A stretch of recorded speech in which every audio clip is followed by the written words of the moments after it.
نہیں ہے، انکار کر دیا، اب ہے، اللہ ہے یہی بات جو اللہ اپنے لیے کہتا ہے وہی بات علی کے لیے بھی کہتا ہے. یہی لا اور اللہ سے اپنے کو بھی سمجھاتا ہے اور اسی لا اللہ سے علی کو بھی سمجھاتا ہے. لا الہ الا اللہ، لا فتح الا علی، لا سیف الا، صرف ذات نہیں بلکہ تلوار بھی. اور یہ قصیدہ ہے، قصیدہ ہے قصد سے. قصد اسی وقت ہوتا ہے جب کارنامہ ہوتا ہے. کوئی کارنامہ سمجھ میں آ جائے.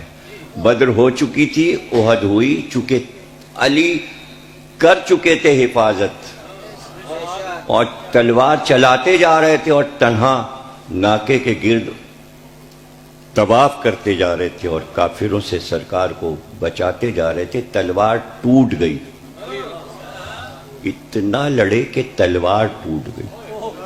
اس میں کوئی حیرت کی بات نہیں کہ تلوار کیسے ٹوٹ گئی.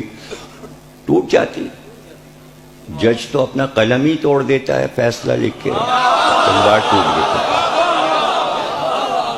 ٹوٹ گئی، بس ٹوٹ گئی تو ٹوٹ گئی. ٹوٹ بھی نہیں سکتی تھی، اللہ چاہتا تو نہ ٹوٹتی، اس لیے کہ ذوالفقار کو اترنا تھا. اس لیے یہاں کے لوہے کی تلوار کو ٹوٹنا تھا اور وہاں کے لوہے کو آنا تھا. تبھی تو سورہ حدید نازل ہو رہا ہے. ہم نے لوہے کو آسمان سے نازل کیا تو لوہا زمین سے نکلا ہے، آسمان سے نازل ہوا.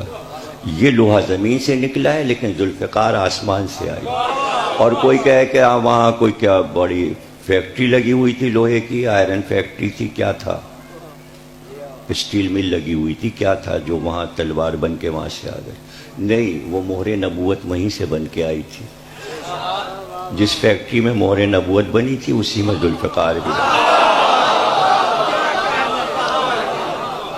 اور جب آئی تو جبریل یہ قصیدہ پڑھتے ہوئے آئی، لا فتح الا علی، لا سیف الا ذوالفقار. اور اس کی گونج تھی احد کے میدان میں. ذوالفقار رسول اللہ کو پیش کی گئی، تلوار تو رسول اللہ کی ہے. رسول اللہ نے علی سے کہا یہ لو. اب یہ بیان کرنے میں دیر لگا، اس کے آنے میں، قصیدہ پڑھنے میں. یہ تو بس کن کی طرح ہے. تلوار ٹوٹی اور علی کے ہاتھ میں تلوار تھی اور وہ چلنے لگی. جنگ ختم ہوئی، حفاظت کر کے رسول کو لے کر خیریت سے علی آ گئے. علی بدر اور اب احد. اور جب احد میں تلوار لے کر آئے تو تلوار آتے ہی دروازے پہ جناب سیدہ کھڑی تھی حجرے، ان کو دے دیا. جناب سیدہ نے تلوار ہاتھ میں لیا تو علی نے کہا یہ تلوار تو آپ نہیں پہچانتی، تو آج ہی آئی. تو آپ نے مسکرا کر کہا ابو الحسن، میں جب آپ کو بھی نہیں پہچانتی تھی تب سے میں ذوالفقار کو پہچانتی ہوں. یہ ارحج المطالب کتاب ہے، اہل سنت کی لکھی ہوئی. اس میں یہ روایت ابن عباس سے موجود ہے، آپ اس میں دیکھ سکتے ہیں. اس لیے تا حیات ذوالفقار سہیلی قرار دی گئی ہے جناب سیدہ کی. اس لیے کہ جنگ کے حالات ذوالفقار راتوں کو بی بی کو سناتی تھی. اب یہ سب باتیں بالکل سوچنے کی نہیں ہیں، یہی فضیلتیں ہیں کہ تلوار بولتی کیسے ہے. یہاں کی ہوتی تو شاید نہ بول پاتی، وہاں سے آئی تھی تو بولتی ہوئی آئی تھی. اور فقار کہتے ہی اس کو ہیں کہ جو فقرہ ادا کرے زبان سے.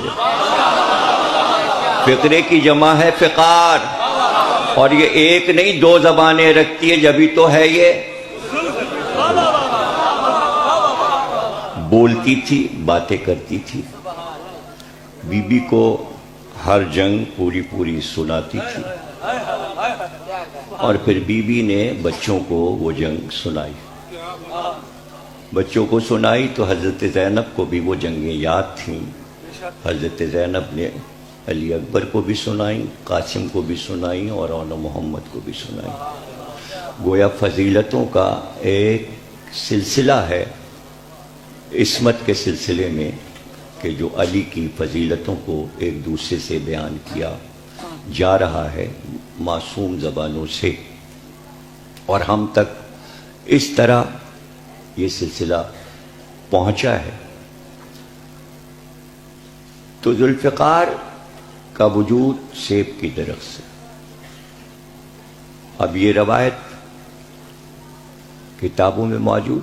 میر انیس جو کہ ہمارے سب سے بڑے مرثیہ گو شاعر ہیں، انہوں نے امام حسین کے ہاتھ سے چلتی ہوئی ذوالفقار کو کربلا میں دیکھا. اب غور کیجئے گا کہ 6 مصروں میں میر انیس نے تمام باتوں کو رکھ دیا. زباندانی بھی رکھ دی، ایک پورا پلاٹ بھی رکھ دیا، پلاٹ کا اختتام بھی رکھ دیا، اور اسلوب بھی رکھ دیا، لفظوں کی ترتیب بھی رکھ دی، معنی و بیان بھی رکھ دیا، تاریخ بھی رکھ دی، معجزہ بھی رکھ دیا، روایت بھی رکھ دی. یہ بتائیے اتنے علم 6 مصروں میں آ سکتے ہیں؟ پھر ایک اور شاعری میں سب سے عمدہ چیز مشہور رہی ہے غزل. مرثیے میں غزل کیسے آئے گی؟ لیکن وہ بھی رکھ دی. مثنوی کی شان بھی رکھ دی، قصیدے کی شان بھی رکھ دی. مصرے 6 ہی ہیں.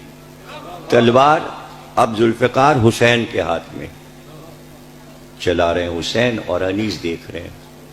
اب وہ اتنا قتل عام کر رہی ہے کہ تلوار جو ہے وہ سرخ ہو رہی ہے اور خون میں نہائی ہوئی ہے.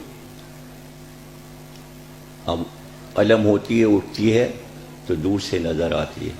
اب یہ سب آپ کو معلوم ہونا چاہیے پہلے سے کہ تلوار میں خم ہوتا ہے.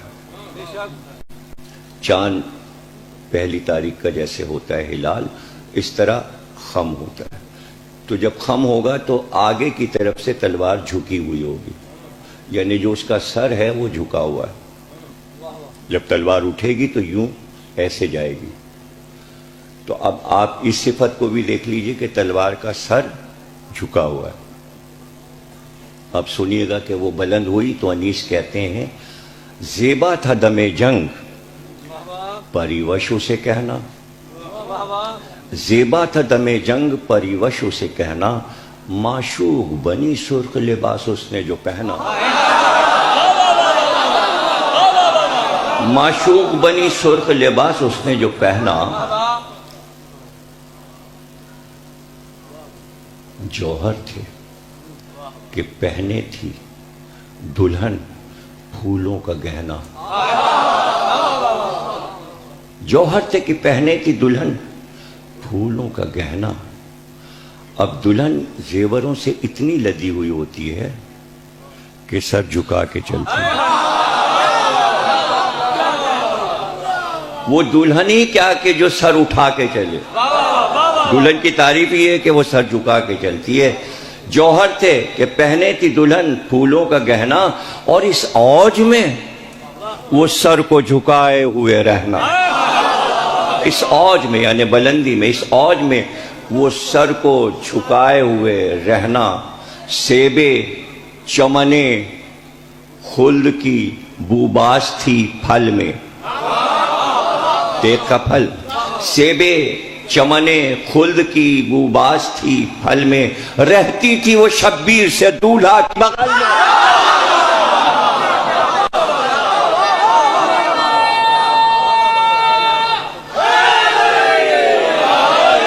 رہتی تھی وہ شبیر سے دولہا کی بغل میں. یہی وجہ تھی کہ بی بی نے جب عصر کے وقت آواز دی تو پہلے پکارا ذوالفقار، اے ذوالفقار تجھ سے میں لوں گی حسین کو.